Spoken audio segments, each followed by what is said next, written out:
AEW Revolution 2024 match card and predictions for you now. 9 matches in total at the time of recording, including Sting's last match. That's right, his retirement match after a nearly 40-year career. What better venue could they have picked other than the NASCAR Coliseum in Greensboro, North Carolina, somewhere that Sting has had many famous moments throughout his career. Of course, his final match will be teaming with Darby Allin against the Young Bucks, and of course, one of the other big matches on the show will be for the AEW World Championship, the triple threat match between Samoa Joe, Swerve Strickland and Hangman Adam Page. But we're going to start things off talking about Will Ospreay. He's all elite, bruv. Going to be taking on Konosuke Takeshita. Of course, both are members of the Don Callis family, but will both of them be for much longer? Of course, Callis said that these are the 2 best wrestlers in the world. It's going to showcase the family, but I don't think he's really taking into consideration this could cause friction in the family as well.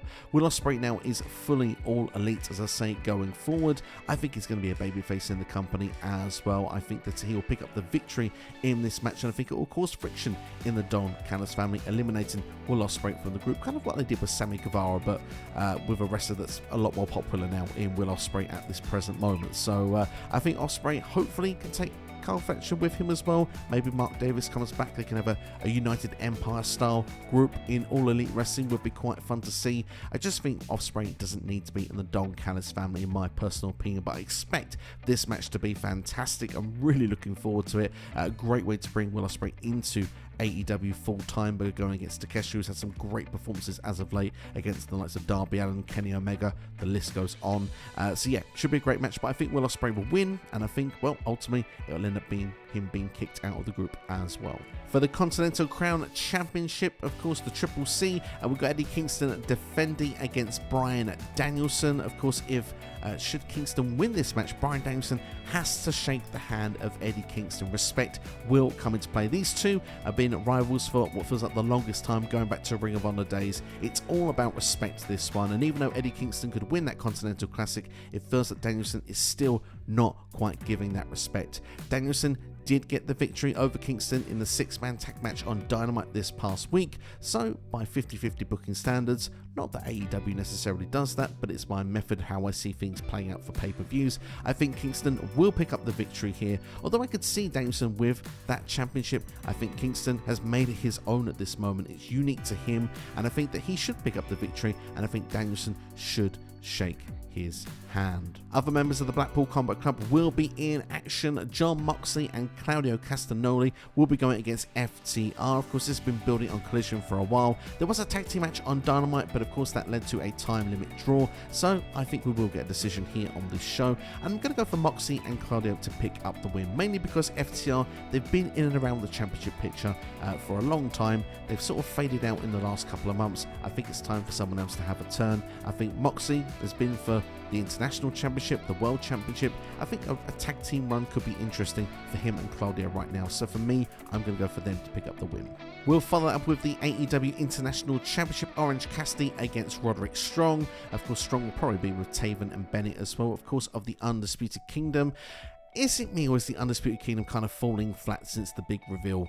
No MJF and Adam Cole also injured. It just feels like for me that this group hasn't got the momentum it should be having going into this show. This was the first match made for Revolution as well, and to be fair, I'm ice cold with the build that we've had with Cassidy and Strong as well. There's been nothing here that's made me feel I need to be excited for this match.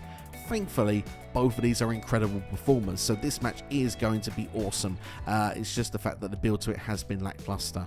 Roddy has promised gold for the Undisputed Kingdom. I think he will deliver. Of course, Taven and Bennett are currently Ring of Honor Tag Team Champions. I think Strong will keep his promise and become International Champion. It's going to be interesting to see if Wardlow can keep his end of the deal going for an AEW World Championship in the future. Which leads me to the next match then, which will be an all-star scramble match.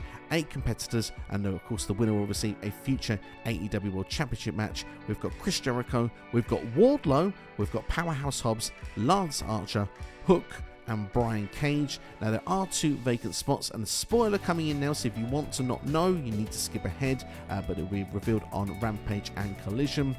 Magnus and Dante Martin fill the final 2 spots. Now, of course, this originally was meant to be Meet Madness, but for some reason, after we did get Wardlow, Hobbs and Archer announced, of course, Tony Khan pulled the match. Apparently, some people we wanted to have in Meet Madness was unavailable due to injury or injury concerns, so this match has been kind of shelved for the time being. For me, I think you could have just added Brian Cage. I would have been perfectly satisfied with that being a 4-way of Meet Madness, but still, we've got an 8-man Scramble match now, an all-star Scramble match as well. They need to find a way to get Chris Jericho on the card. Hook is someone that's been trying to raise the profile recently as well, and it's great to see Dante Martin get a spot on pay-per-view as well. To though go for a prediction that we mentioned about the Undisputed Kingdom, can they keep their promises? Wardlow is someone that is setting his sights on having a World Championship opportunity. I think he will get that opportunity, and I think he will pick up a victory in this match. Moving on next, we've got the TNT Championship. Christian Cage defending against Daniel Garcia. Of course, Garcia getting this opportunity, well, kind of being in the number 1 contenders match with Adam Copeland, but of course Christian Cage and his family came out and took Adam Copeland and Daniel Garcia out during that occasion. Adam Copeland was the one that received a concerto, which just put him on the shelf for the foreseeable future, giving Daniel Garcia the solo opportunity, which is great for him to be on this Revolution show, a chance to break out, one of the young guns in AEW. However, even if he has a star-making performance, I don't think he's going to be winning the championship here. I think Christian Cage will retain. I wouldn't be surprised if Adam Copeland makes his return at the end of this match. Moving on to the AEW Women's World Championship, Timeless Toni Storm with Mariah May and Luther going against Deonna Purrazzo. Purrazzo is great to see in AEW. Of course, she's already in the championship match, and there's a lot of history going with Purrazzo and Storm, going back to the pandemic and going through their times for the indies and going through the business together. And of course, now best friends, I guess better enemies at this point, of course. And be interested to see if Purrazzo can get the job done. However, I feel she could fall into the curse that perhaps so many other women have done coming to AEW, which is come into the company, go for a championship, lose, and unfortunately there's only one way to go, and that's down the pecking order. Sadly, and I hope Purrazzo does not get lost in the shuffle of this, because I see Toni Storm retaining, and I think Toni Storm could be perhaps taking on one Mercedes Moné when we come around to our next pay-per-view for AEW, potentially Double or Nothing. We'll have to wait and see, but big business is coming in Boston. I think Mercedes will be debuting there, and should there be some way that Toni Storm can survive that, which I don't think she will, potentially a Jamie Hayter may not be far away either. So let's go for the AEW World Championship match. We've got Samoa Joe defending against Hangman Adam Page and Swerve Strickland in a triple threat match. For me, this has been my favourite build of all the matches here for this show. I love the fact we still got the personal rivalry with Hangman Adam Page and Swerve Strickland. The fact we actually got the third match between these guys as well. Could Swerve actually beat Hangman without any interference or help?